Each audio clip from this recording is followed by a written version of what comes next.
So here's the thing. I purchased a MacBook Pro, and now I'm faced with a very large problem. It's even bigger than completely draining my savings from the last 3 years. The problem is, I'm afraid I might be a consumerist. Now, I realize this probably sounds completely ridiculous. Obviously, by virtue of being born in North America, I kind of have no choice but to be a consumerist, right? Let's take a step back. I think a definition of consumerism is due. I present to you Drew Lyle's mostly unbiased and slightly abridged definition of consumerism.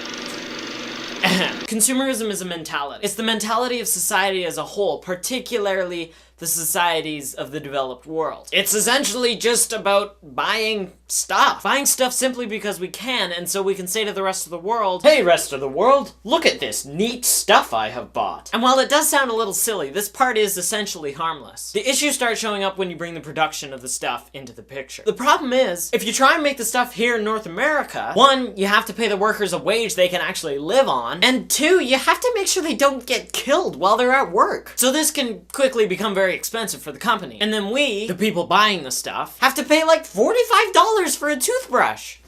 Wait, I think I have a toothbrush. Have to pay like $45 for a toothbrush. However, if you have the stuff made in third world countries, you don't have to worry about either of those. You can pay the workers like 10 cents a week, and if the factory catches on fire and kills them all, you don't have to really do anything about it. Convenient. So you can see where this is going. It's so ridiculously cheap to produce stuff overseas that it doesn't even matter, you have to ship it all over the globe. And thus, globalization was born. Summarized, we're all going to hell in a handcart, but at least it's a handcart with a strong internal economy. The other thing about consumerism is that we tend to throw the stuff away within like a year or two. We do this so that we can say to the rest of the world, "Hey, rest of the world, look at this new stuff that I bought." Or because it was cheaply built and intended to break, so we'd be forced to buy a new one. And it's at this point that we run into the second major issue, the finite nature of our planet's resources. I know that phrase is beginning to sound cliche, but it's totally true. We have a set number of atoms of each resource available to us. After we use them up, they're used up.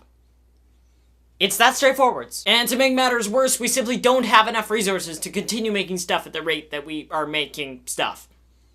That didn't come out well. And to make matters worse, we simply don't have enough resources to continue making stuff at our current rate. So now that you've had a bit of a glimpse into my mind, you can probably understand why I feel bad about buying a computer that's laced with all sorts of toxic, rare, and unrecyclable materials. But here's my self-consolation, or justification, if you will. I chose to purchase a Mac because they seem to be made of sturdier stuff than your average Windows PC. I mean, aluminum versus plastic. And I had it custom built with unnecessarily powerful guts so that in 5 years, it'll still be going strong and I won't need to get a new one. Mostly because I simply can't afford to buy a new one for a long, long time. And maybe that's the key to not being a consumerist. Just don't have money. If you don't have money to spend on extra stuff that you don't need, you won't buy extra stuff that you don't need. Perhaps our goal in society should be to work fewer hours so that we receive less wages. Frankly, I'm all for working less and spending more time enjoying life. So I'm going to end this video with a promise. I, Drew Lyle, promise to find a way to give back to this world what I've taken from it by purchasing this computer. And actually, I think in a neat way, this computer can help me to do that. By buying it, a world of opportunities has been opened to me. I just have to fulfill some of them. And I guess that's why I don't feel like I've condemned my hypothetical future grandchildren. Friends, I'll see you next week.